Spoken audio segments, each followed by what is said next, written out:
What's up, everyone? Welcome to the Whiskey Morgue podcast, where we talk about the whiskey we're drinking, the horror we're watching, or in tonight's case, what we're reading.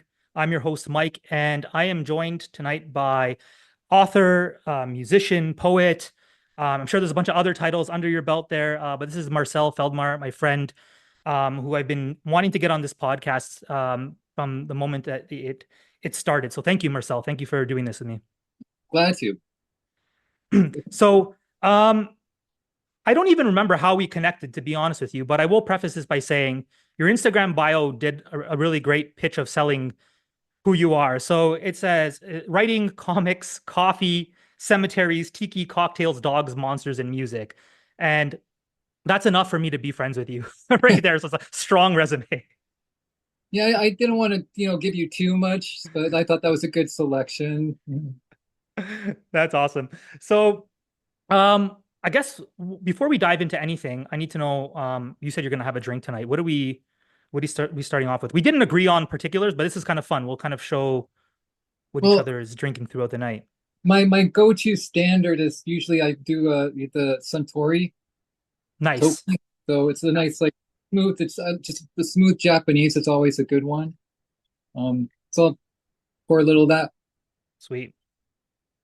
I am going with and you'll see how I've curated this lineup. So this is I don't know if you've heard of this. This is Blue Note Juke Joint.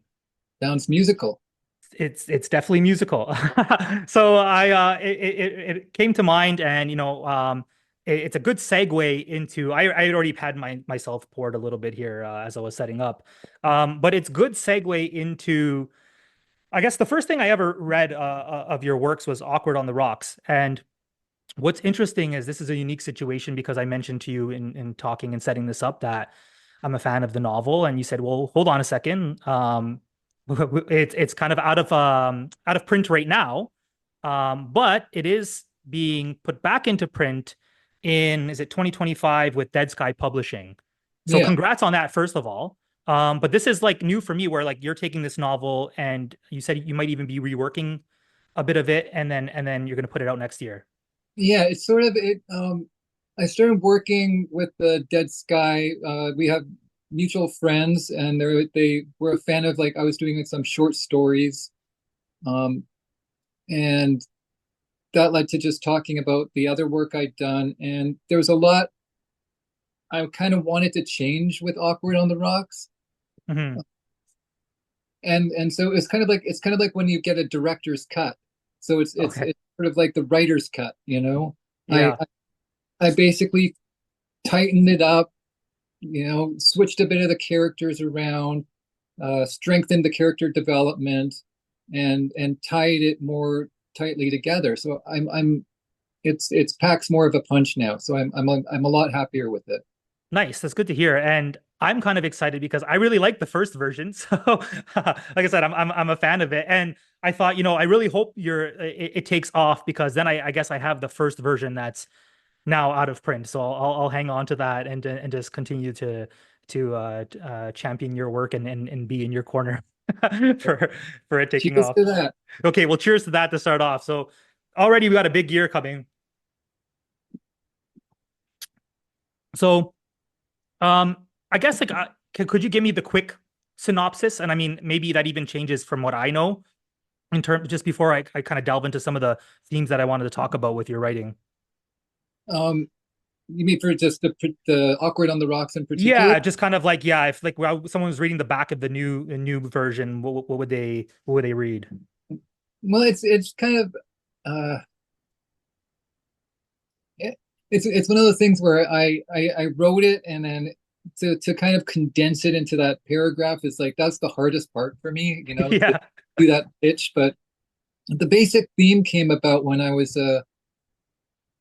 like all these cocktail mixology was really big, all these, and then I was thinking, what would happen if it was like magical, like magical mixology. They're always doing these shows where you're doing mixing different spirits, but what if the spirits were actually you'd go to a cocktail bar and have a drink, and that drink would kind of be either a good magic or a bad magic depending on the ingredients. So, and then think about like what about like Harry Potter growing up and becoming an alcoholic. So, you know, it's That's kind of, that's going to be the new tagline here. yeah. Or the other, the wizard, the other, uh, there's a other child wizard that had that series, Percy Jackson. Yeah, okay. What if Percy Jackson started drinking and became like some magical detective? Like I wanted to have that kind of noir feel, like Sam Spade, Mhm. but kind of switch it up with a little more like pop culture and more current kind of imagery. Yeah, so I think for me, it obviously right away appealed that it was like this play on the spirits, and there's the you weave in the magic. So you kind of have a mix of eclectic characters. Like it seems like you have some like demons, monsters, and for me, I couldn't help but think of the intro to Monster Club, Oh, yeah, and love that. I don't know if that like it could be deep in the back of your mind, like an influence, but it was just like this. It was kind of like fun and playful.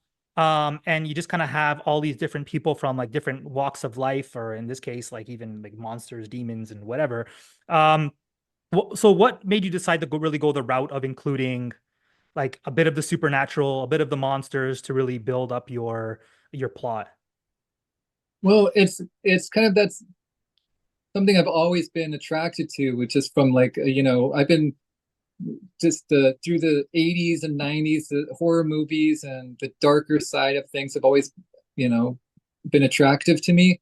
But I also like the more doing the mystery or the adventure, Goonies or Scooby Doo. But I mean, that was another big influence, actually. Scooby Doo. They're Yeah. like these kids running around, but there's also ghosts. I mean, they're not always real, but what Yeah. if they were? Or I never made that connection. That's actually great because in the greatest compliment, I noticed like these different layered elements in when we start talking about some of the other pieces of work, but even like the detective, there's a lot of adventure in it, um, which I really enjoy. So I felt like it could have really like leaned really hard into spirits and demons and there's a little bit like I guess that like I said earlier like that playfulness with having the detectives and the adventure and the plot unfolding in that way. But yeah, I never made that connection to Scooby-Doo. That's actually a great one.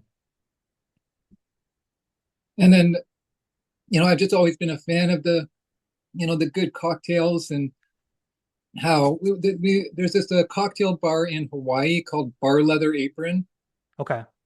and they'll make you an old fashioned, but they'll lay it out piece by piece and show you what they do, why they use this ice, why they smoke it a little, put a little grain of sea salt and every step. And it's like it was like doing a ritual, which kind of led Hmm. to the casting of spells. Like you know instead of doing a mist of sea spray, what if it's just a breath. Mm. A certain whisper could change the taste or change the magic. Yeah, and you know, actually, before I even get into my cocktail bar experience, I would say thank you. When I was in Palm Springs, thank you for you reached out and gave some recommendations there. So you are the cocktail aficionado, and I appreciate it. So I'm glad that you were familiar with the area and gave a few recommendations there. But I Yeah. do enjoy the cocktail experience, and I feel like when I first got into whiskey, I started like nerding out over it, and it was like everything was neat, and I enjoyed like, and there was still a wide variety when you really dive into it, as you know, I know you're a big whiskey guy too, but I started appreciating cocktails a lot more.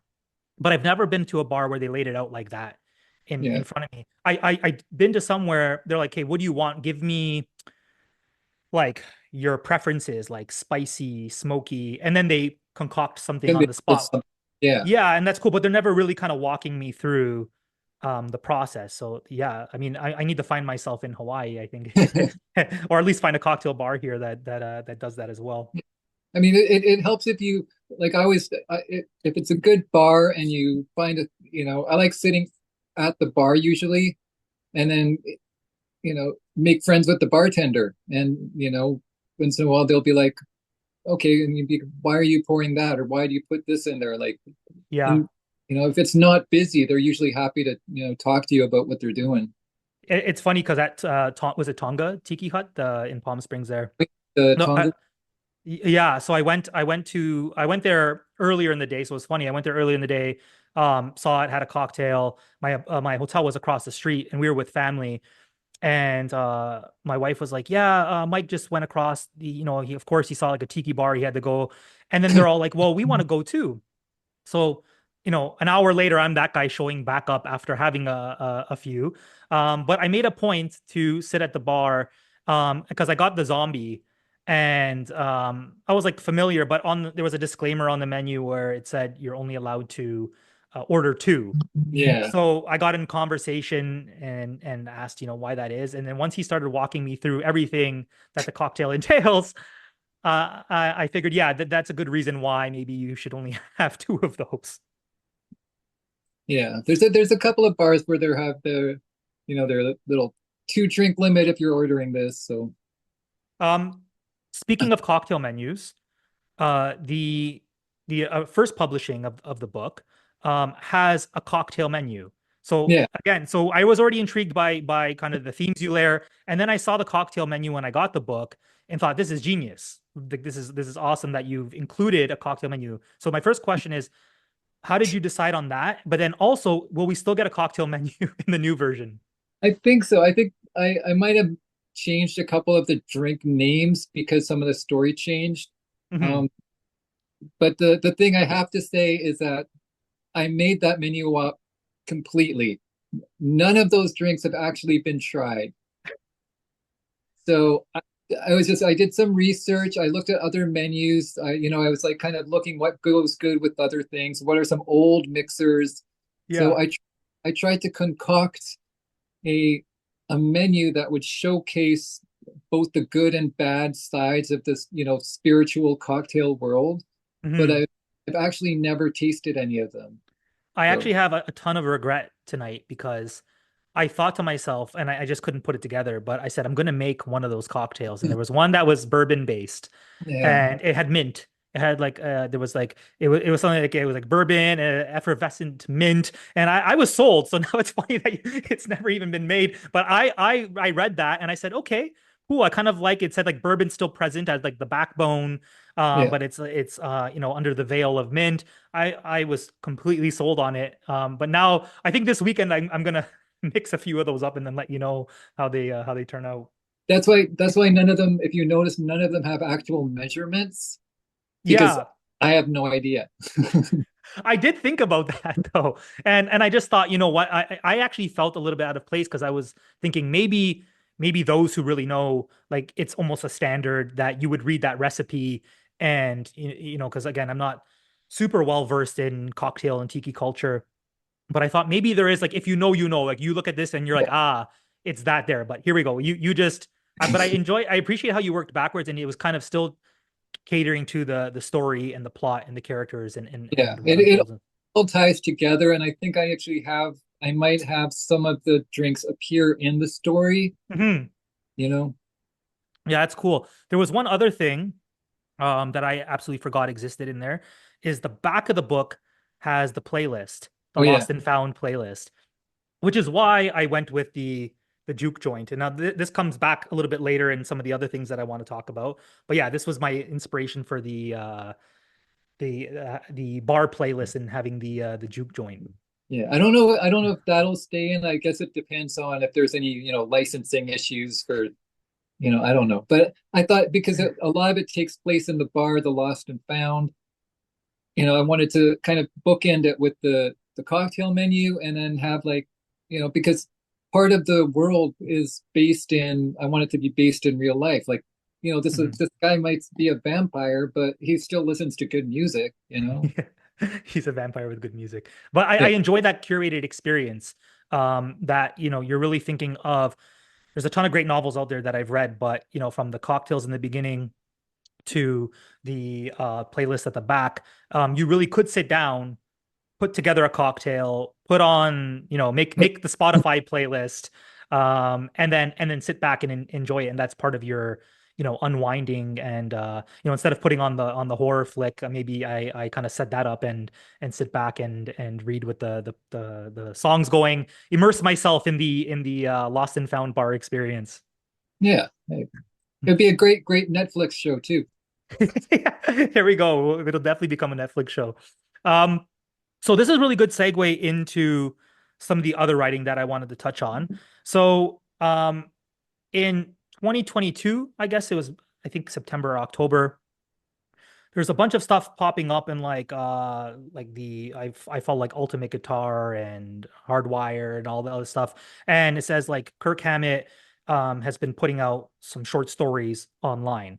Now, I realized after that like you're attached to it. So I'm like, oh cool, like what the hell is going on? Like I'm a fan, like I know your novel and here are like two worlds meeting of like I'm a fan of the music and now what the hell Marcel is writing with Kirk. Um, but that too was like this really cool curated experience. And I have a few questions about that. But how did that come to be? So I know you've been friends with Kirk for a while, but obviously somewhere along the line, how does it come up and say, hell, let's write something together? Um, well, I think that started with how did that start? It started with someone we both knew saying, "Hey, we'd love to have, you guys do something like a comic book. Like, you we've been friends for a while, but our friendship has always been based on, comic books and movies and horror and, movie posters. Hmm. And we get along really good. And so we started doing this comic book, but that developed into let's try some short stories. And it was a joint effort. It's basically we're co-writing. We co-wrote a short story, and someone suggested we just kind of put it on Reddit and see what happens. Yeah. No Uh, fanfare, no, not a lot of publicity, just one little short story, just like, hey, Kirk Hammett presents. know.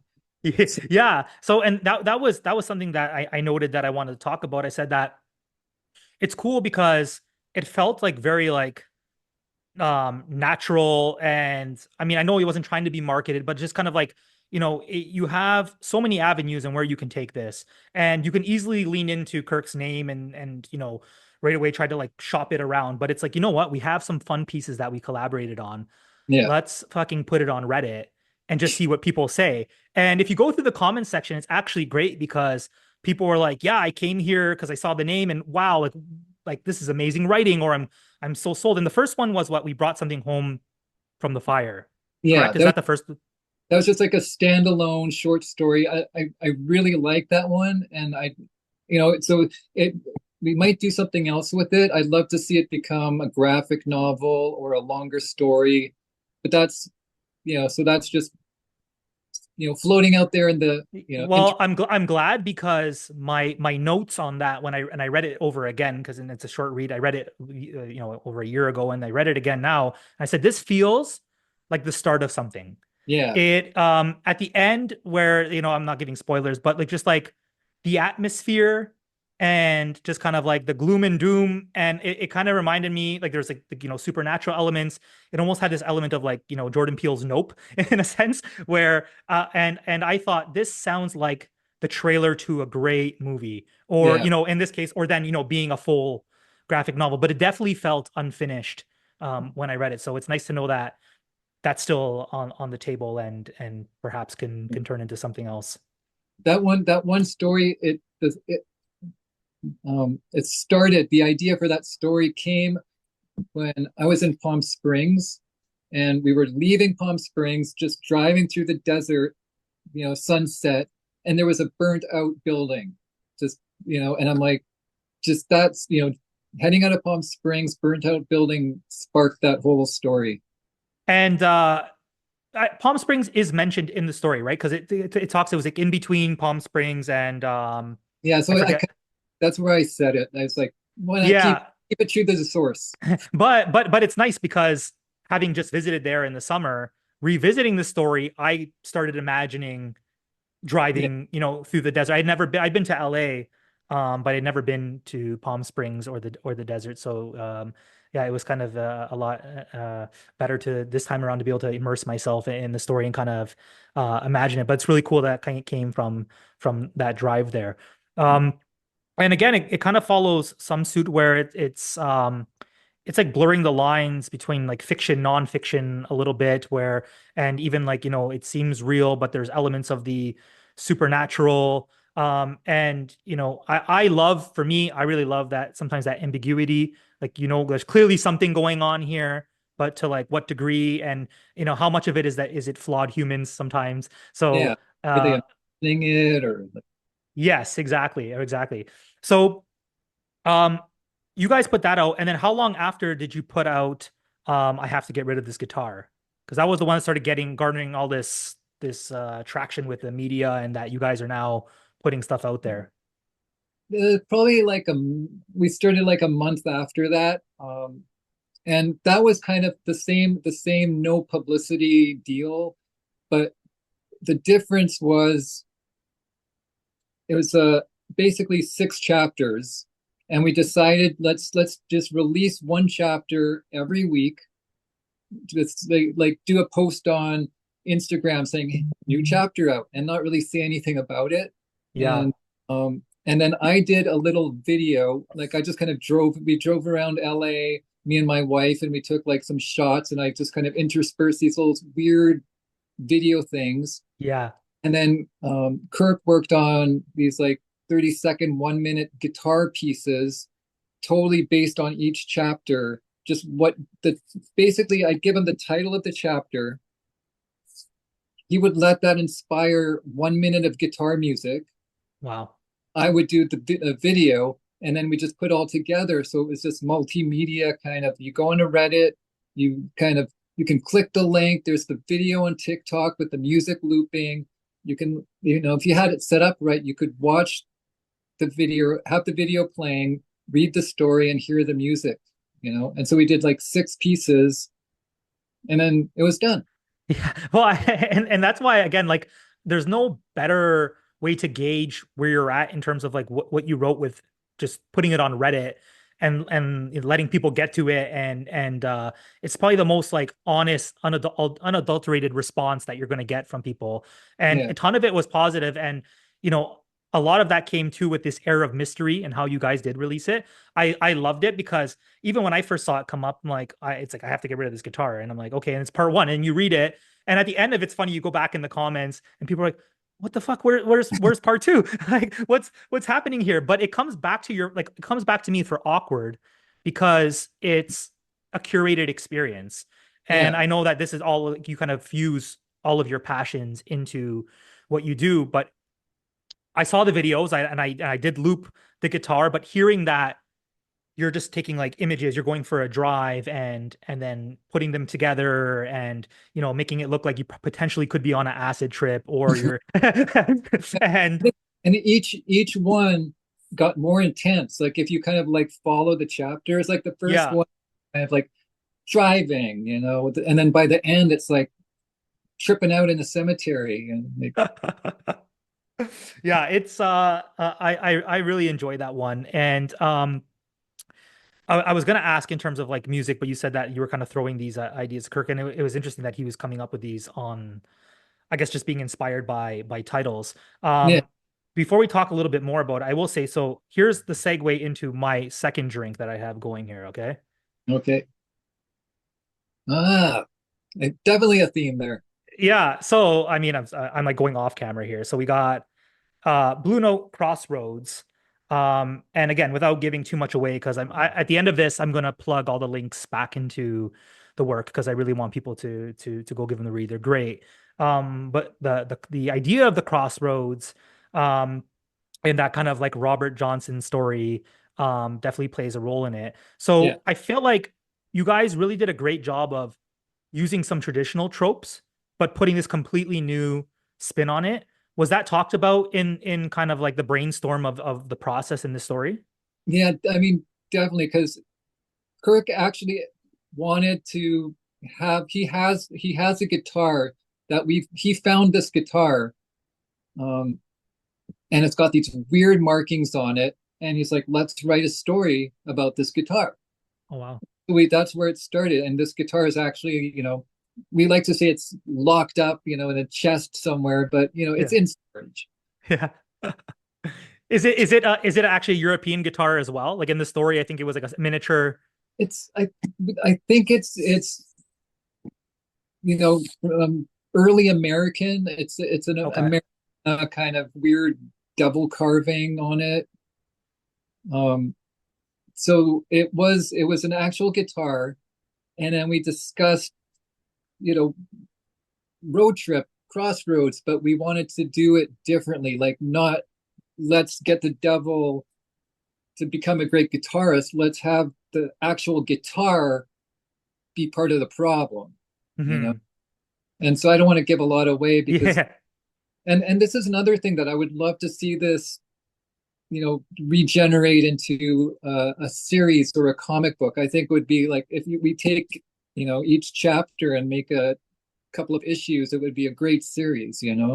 Yeah, and again, not just because we're friends and we're talking about it, but all of these are really, really good. So as much as I'm going to praise you for throwing it on Reddit, and it like being no fanfare and just kind of getting honest reaction and opinion, and kind of even that air again, the air of mystery, releasing it slowly. But at the end of the day, I'm like, this is a lengthy piece. There's a lot here that you can do with it.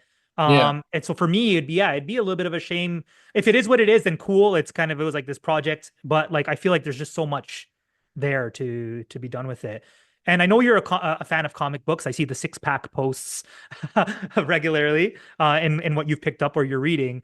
And so for me, I feel like it's just perfect. Like the next step in the evolution of those pieces. So it would be nice to see that come together. So here's my second pick is something I drink very rarely. The Writer's right tears. Yeah.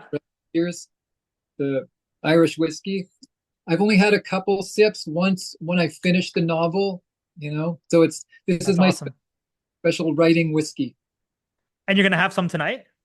I might have a sip. I'm still working on the sun. You don't feel pressured, but if like I know that feeling of like the special bottle in terms of that one that's sentimental Mhm. and just being and it's funny because I have some bottles. I'm fortunate that I've been able to purchase that are, I guess, technically more rare or more expensive. But typically it's like a bottle that has a little bit more of an experience, a memory, a sentiment behind it. So I think it's also why I connect with a lot of your writing because, you know, um, it's not just soaked in booze. I know like it's nicely like placed in there. But it seems to kind of like help build characters. It's attached to specific memories and Yeah. experiences. And for me, that's why I enjoy having a drink or like I have a special bottle, or even when people talk about when I pair the movies and drinks, I'm like a lot of times I'm just tapping into feelings and memories and the time I picked up that bottle. It can add to the experience if done right. It's another tool. It doesn't have to be a crutch.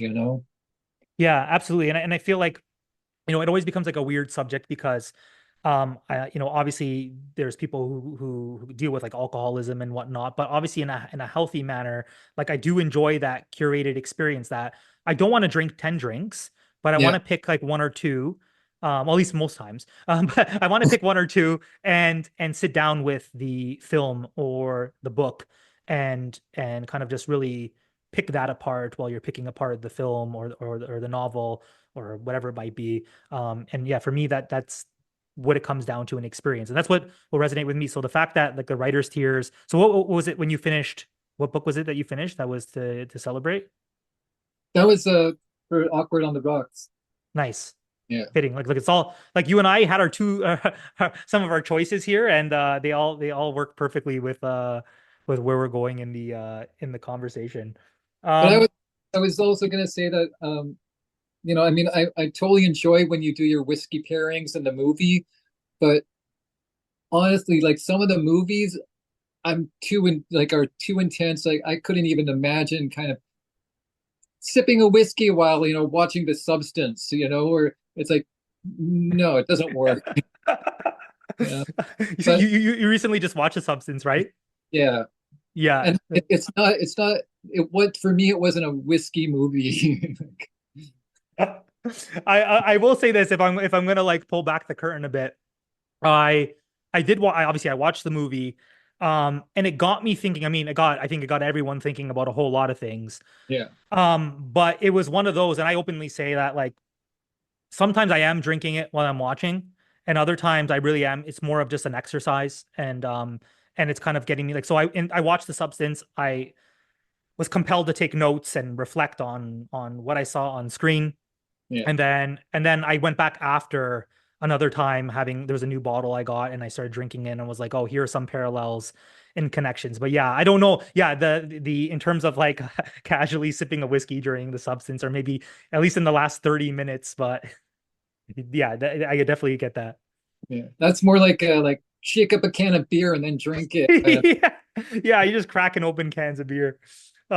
Is there any other movies that stand out? Like, and now I'm curious, like that, like where you're thinking it's like a non, like a whiskey sipping Well, occasion.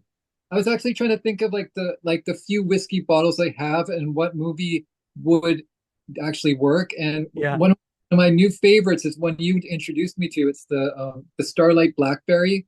Yes. So I was thinking, what movie would I sip this with? And for me, I'm a huge fan of like 80s horror, like kind of like, The Stuff is one of my favorite Yeah. movies. I think that would go great with Frankenhooker. Frankenhooker. Okay. I need to hear the thought process. Like, you need to be whiskey morgue for a second and give me your parallels. Well, well, right off the top, it's like the blackberry color and the Frankenhooker purple. Yeah. So right there's a kind of color match, and I've never really been a fan of flavored whiskey, um, Hmm. but so there's something almost like mad scientistly kind of put it together. Like, let's take this whiskey and this blackberry, and then it's sort of like make this Frankenhooker drink, and it's sweet, but it's not. It's kind of got a sticky sweetness, but it's also got the whiskey, So it's kind of like that movie. It's just kind of twisted, but it's funny, it's interesting, it's smooth, but it's kind of crazy. Like, I enjoy hearing the thought process because again, like when I have to explain, how I come up with these things, it's exactly what you did just right there. Like first it's a color match, and then it progresses into like this like weird Frankenstein concoction of like mixing the two things. And you could even argue that it's kind of like flavored cocktails are usually have a bad rep for being like kind of on the trashier side. But this is like an elevated trash. This is like much better and well done. I got the picture, they're walking down holding it's like, want a date, want a date, you know. What's cool about Starlight, and I always plug Starlight because I've gotten to know the family who make it, and it's like the Huber family farm, and they've had it for 150 years, and they legitimately have been growing produce and fruits there for forever. And I think in the last like 20, 30 years, they started making whiskey there or like brandy. They do a great, oh, their apple brandy's fantastic. So I'll keep note of these things. I'll have to send you some of them to try. But the whole thing with the blackberry was that Crown Royal released their blackberry, and again, people did go crazy for it because like I guess general consumers sometimes want a mixer and they want the flavor, but Starlight, um, they decide to lean into what they have on their property, and they're like, what if we actually took real blackberries, and found a way to work them into the drink? And so I Yeah. think the integrity of the high proof bourbon, because I forget what proof that is, but I know it's not super low. I think 84. yeah, okay. So we're 84 proof, so that's even higher than some of the like standard non-flavored whiskeys on the shelf. So they definitely kept some strong proof in there and they kept like the bourbon present. But yeah, it's like this sticky sweetness. And they do an excellent job with everything they do. But again, they truly are like what people want to say on the back of a bottle, like grain to glass. Like their honey finishes are like they have the hives on the farm. They're taking that honey and using it. So it's much nicer when you know that there's a lot of a craft going into making the whiskey. Yeah, it makes me feel better about drinking it. Basically, yeah. It's Marcel, it's a healthier choice. It's farm bred. Yeah, get my fruit and my vegetables. Yeah. That's exactly it. We're ticking off all the boxes. Um, so you guys have momentum, you're building up, you're writing these, you have the credits going off, and then this project is announced, Knights of Lono. And now I'm super excited because it's a graphic novel. Okay. And everything I've read prior to this, I'm like, this needs to be again, like either a film or a graphic novel. And here we are, we're going to get a graphic novel. Now, obviously, we can't speak to the original deal falling through, but you said this is still in limbo. Yeah, this was a project that both me and Kirk were very kind of passionate about. It was my first attempt at writing a comic book script. I'd Hmm. never done it before. Like I've, written poetry, I've written short stories, novels, but it's like the format is totally different. And um, so that was a learning process. But it was basically we got asked to do it was going to be a 5 issue series. So Yeah. issue one, it's through issue five, and then it was going to be released as a trade paperback. Because both me and Kirk have this love of Hawaiian, the supernatural Hawaiian landscape. Yeah. Uh, he spends a lot of time on Oahu, and I've visited there a lot. And we just look at the volcanoes and the evil spirits, or you can't. There's all these like ghosts on the highways, um, and so we were going to do it's basically a supernatural detective story. Um, Kind of think Magnum PI, Okay.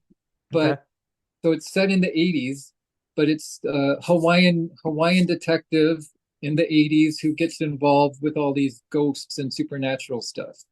So it's like Magnum PI meets supernatural, but with more authentic folklore.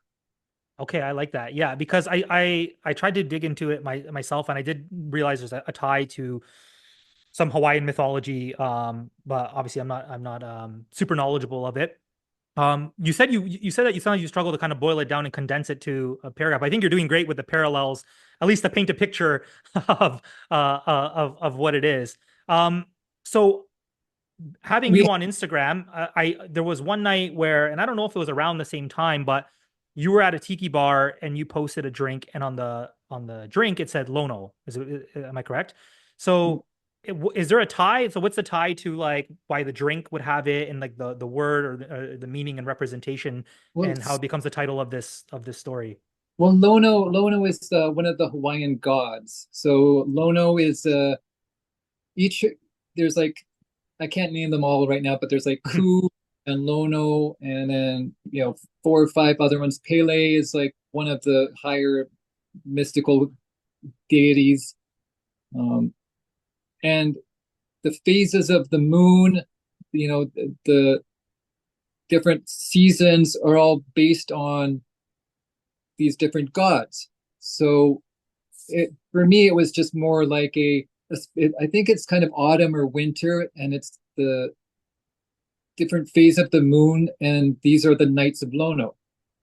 So that's kind of where the title comes in. So, but if you go to Hawaii or other like tiki bars, they will Yeah. bring the same influences and use some of the same words because it's, a noted Hawaiian god. Okay. I wasn't sure if this was like another awkward where you're at the bar, you're looking at the menu, I and something sparks from there. actually came up with the idea or the name from there's a kind of a Hawaiian museum of uh, natural history called the Bishop Museum, Okay. and they have all these artifacts from ancient Hawaiians to modern day, just everything. And there was a display of all the different phases of the moon, and then I was like, oh, Knights of Lono, and it just kind of that's where the name came from. Oh, that's cool. And Okay. and so we actually we wrote 2.5 issues. So we have a solid we had an artist working with us, so we have an actual storyboard for an issue and a half. And then the company that was going to publish it, they went, basically went away, and so there was no one to publish it. So Yeah, we kind I'm certain with like the of quality and what's going on that hopefully, whether it be sooner or later that, it gets picked up into something else. And what's funny is I credit that so I remember when this first came to be, you and I had a quick chat online, and you had said something oh, would you like have you paired with like a graphic novel before? And in my mind, I was like, well, here's what's crazy. I'm an English teacher by day, so I teach high school English. My wife has like a huge collection of graphic novels. I read them as well, but she's a huge fan. So they're all around my house. And I was like, fuck, like Marcel's so right. Like, why am I not like, even though I wanted to originally, okay, when yours comes out, I want to pair it as a friend and like, and kind of create my parallels. But then it's because of you that a lot of graphic novels started popping up in my Instagram feed. Because you mentioned pairing, and I'm like, they're all around me. And I guess like when I first started, I laugh because my first love for horror was literature. right. And I teach English and I have graphic novels all over the house. And here I am, just I guess I was stuck on the whole like aesthetic of the TV and the poor. But yeah, but it was actually because of you that I started like delving into other avenues and doing some more fun pairings. If you have recommendations, if there's anything you're reading or want to send my way. I can't remember what issue on, but it's really, I think they have a couple of you know, paperbacks. It's called Ice Cream Man. It's a current comic. They're Okay. still putting them out, but it's like it's kind of surreal horror, kind of creepy weirdness. I think they're at like close to 40 issues now, Wow. Okay. but it's called the Ice Cream Man. The Ice Cream Man. Okay. I'm definitely gonna note that. Um, you said that we've been talking about pairings, and I mean I love that I got your impromptu Frankenhooker Starlight pairing. I figured I'd give you one more movie that you enjoy. At least I think you enjoy it. To pair with something. All right. So Crossroads. This has been the like overarching theme of the night. So we're gonna go with Selling Your Soul for Rock and Roll, and Phantom of the Paradise. Ooh, yeah, it's one of my favorites. Okay, I good. thought I made a good choice I there. thought you were gonna say Crossroads with Ralph Macchio. Macchio.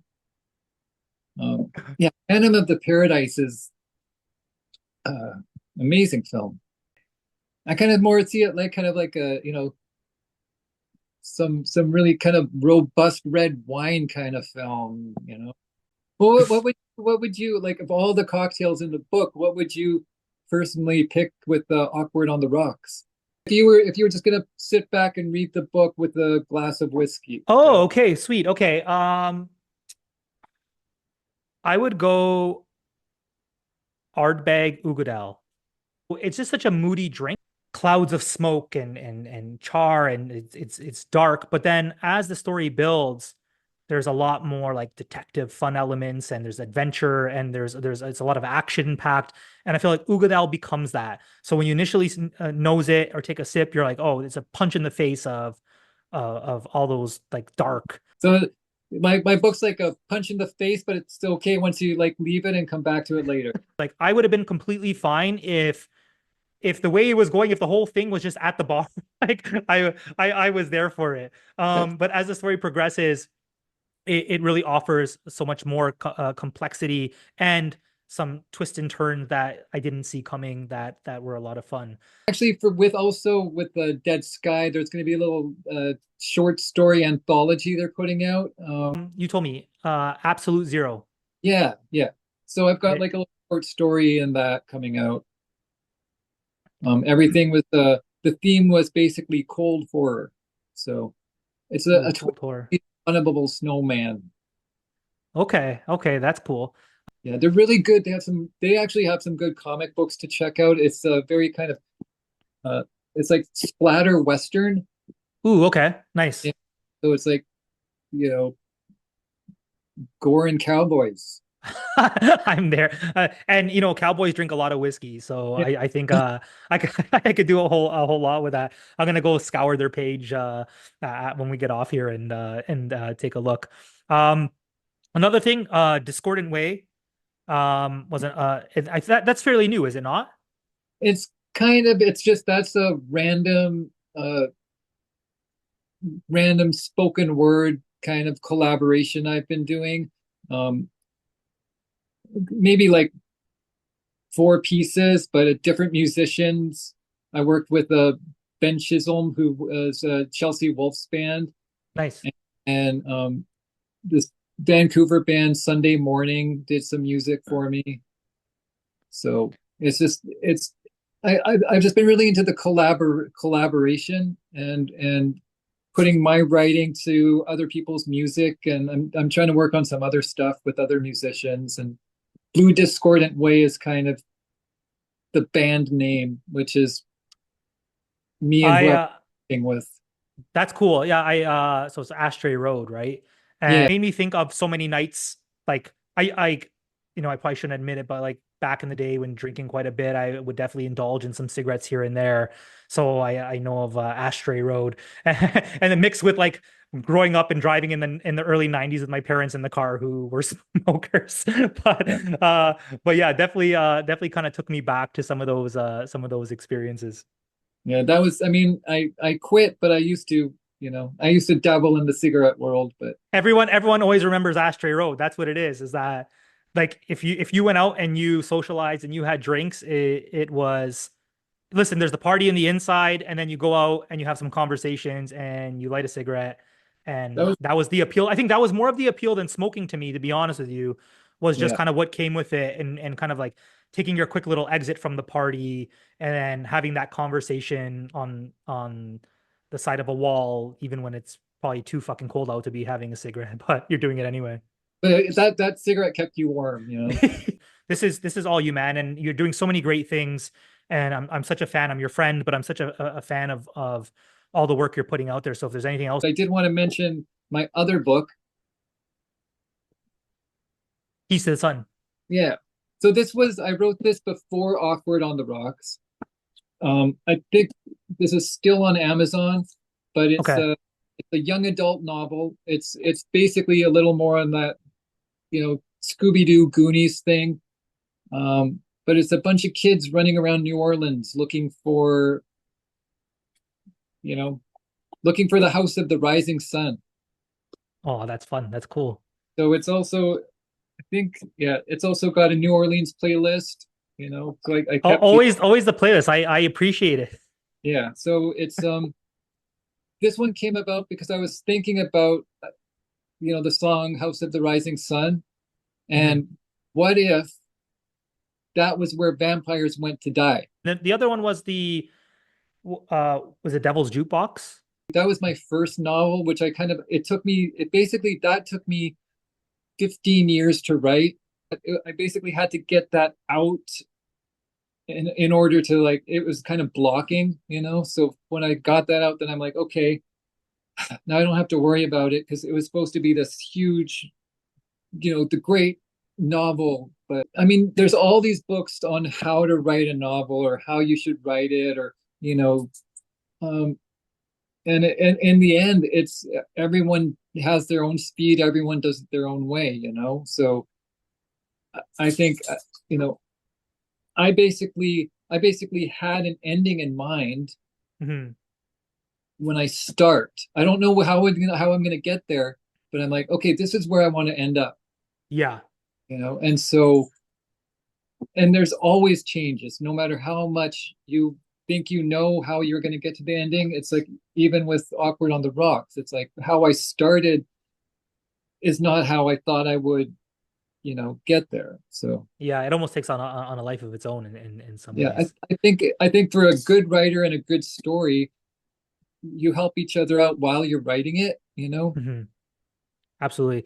The very, very last thing I keep saying, but like you posted you were doing a workshop with Mick Garris there, which I Yeah. thought was like really cool. Are screenplays a thing, or you're just kind of just trying to just exercise that avenue just because for fun? it's at the moment it's just for fun. Mhm. It's another whole different language, you know. Yeah. It's closer to writing a comic book, but it's different than that. I basically have to, it's the opposite of poetry. Yeah. Yeah. It's a So good way of putting it. which is where, you know, me and Kirk, when we write together, I'm kind of like, I'm like the sun sets, you know, over the, you know, distant horizon, like a, you know, bottle of amber sinking, and he looks at me and goes, just write the sun sets, you know.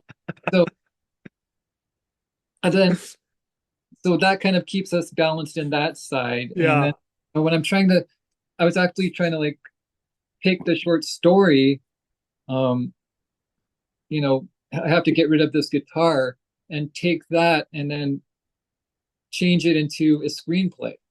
Hmm. So that's kind of where I'm kind of messing around with it. So there's no solid goal or, you know, deadline or anything, but it's something that I might be like, okay, here's a story, here's a screenplay. Does anyone want it? Shop it. Yeah.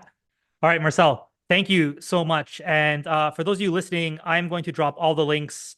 There's just be a big block of links of works and where we can access them. And for you, Marcel, I think 2025 is a big year.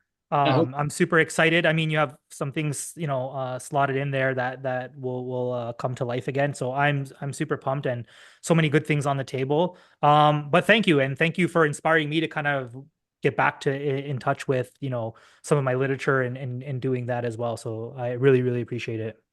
And thanks for inspiring me to drink more whiskey. If there's anything I can do, it's inspiring you to drink more whiskey. All right. On that note, well, cheers. Cheers. Cheers.